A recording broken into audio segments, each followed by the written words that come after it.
So, I was in the army with this guy named Shamowski, right? Darren Shamowski, and we nicknamed him Shammo. And this guy was a shitbag extraordinaire. He was like 34 or 35 years old when he joined, one of our older recruits. And this guy was one of the biggest pieces of shit soldiers you're ever going to meet. And not just because he was a bad soldier, because he just didn't care at all on top of it. One of these guys who seemingly joined the military for no reason at all, and once he gets there, realizes he doesn't want to be there and just says, fuck it. I'll do whatever I want until they kick me out. That's basically what he did. The guy lasted like a year before he got chaptered, kicked out for smoking weed. And he actually smoked weed on purpose until he'd fail a piss test. And he kept passing the tests. Because I guess they didn't test his particular urine sample. They don't always. They only test like one batch at a time. It's like, man, I passed again. I keep smoking weed every day trying to fail. I'm not failing. Of course, like I said, eventually he got his wish. But yeah, this guy was unbelievable. He'd show up like 5 minutes late to every single formation.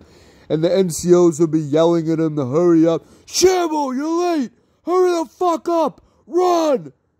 And he would just do this little, like, shuffle jog, like you see a 90-year-old man jogging on the street. And that pissed him off. And I said, run, Shammo! And he'd do the little old man jog again. And they would just be like, whatever, we give up. Guys get kicked out anyways. Who cares? And one day, I guess as a practical joke, they decided to make me his roommate. Now, I've had worse roommates than him. He wasn't as bad as I thought. But at the same time, he's one of the last people you want to room with.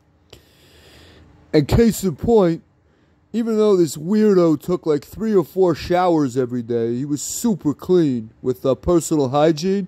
In terms of like cleaning his side of the room, taking out the trash, he was a fucking pig, bro. This guy would literally take garbage and pile it under his bed. He was too lazy to even put it in a trash bag. Until finally one day I had enough and I said, Shammo, take out your trash. I can't take this anymore. Oh, okay. And then the next night, the garbage is still there. I say, Shammo, take out your trash. What did I tell you yesterday? All right, what am I doing? So, fucking... I go out somewhere, I come back to the room, the garbage is still there. And he's, I guess, expecting this. So he's laying on his bed, on his back, pretending to be asleep. You know, like he doesn't hear me. I'm like, Shammo, let's go now. Take the garbage out. I'm done. Still pretending to be asleep. So I proceed to take every last piece of trash. And this is like half a dozen trash bags, full trash bags worth of garbage. And I proceed to dump this garbage all over him while he's supposedly asleep. To the point where this motherfucker's covered in like 18 inches of trash. Like so much you could barely see him. You could see like his head sticking out. You know, it was like, like a kid at the beach where they bury you in the sand. That was basically what it looked like. And finally, I had to go get Sergeant Ogburn, who was the NCO on CQ, because I'm like, if someone doesn't get involved, I'm going to stab this motherfucker when he's pretending to sleep. Like, I'm so done with this. And before Ogburn could even say anything, I just start screaming and cursing this guy out. I literally screamed right in his ear as loud as I could. And Ogburn, like, wasn't used to me yelling at people, so he's standing there in silence. Like, I'm the NCO, and he's the soldier. Then finally he's like, Shammo, take out your garbage now. And he wasn't going to tell an NCO no. He was going to tell Ogburn no. So finally, we made him pick up every last piece of trash and take it outside. But god damn, this guy was a shitbag. Like I said, shitbag extraordinaire. And there was this guy, Abdel, who lived in the room next door, who nicknamed him Pocket Shammo. Like, he would say this like every single time he saw the guy. He'd be like, Pocket Shammo.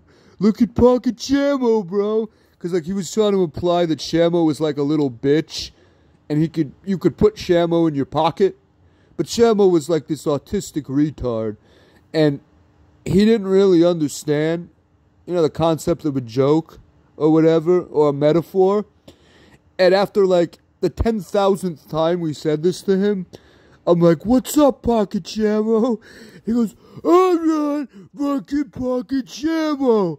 I'm 6 feet tall, I weigh 240 pounds, I'm not gonna fit in anyone's pocket."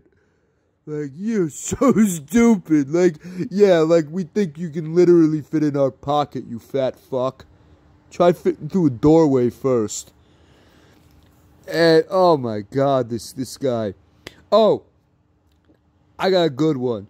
So, he drove this beat up, broken down piece of shit, like 1987 Pontiac 6000 LE. It's basically one of the worst shit cars in the 1980s. And this is like 2008 already, and he's still driving this hunk of garbage. And oh my god, like, it's exactly the type of car I thought this motherfucker would drive. It fit him perfectly. And one day, it's the dead of winter in Fort Drum, New York, which is a little short of Siberia, the Arctic, Antarctica. And he's like, "Hey man, you want to hang out? You want to go for a little ride?" And before I could say anything, he goes, "Oh, yeah, my car has no brakes on it. Just so you know, I haven't changed my brakes in like 4 years." And he also admitted his car had no tires. Like, they were completely bald. And like, you're driving that hunk of junk in the middle of winter in Fort Drum with no brakes and no tires, and you want me to ride in that shit? Fuck you. You want to kill me, bro? You want me to die? Go fuck yourself. No, I will never ride in that car. Not to save my life. Oh, man. Like, we went on a mission to West Point for the whole summer of 2008 to train the Army cadets there in artillery. And I get back, and all his shit is gone. I said, "What happened to Shammo?" Someone's like, "Oh, he got chaptered. He's out." Thank fucking God. Could not have happened quick enough. I have no idea what happened to that guy, if he's even still alive. But, yeah, that's Shammo for you. What a guy. What a fucking guy.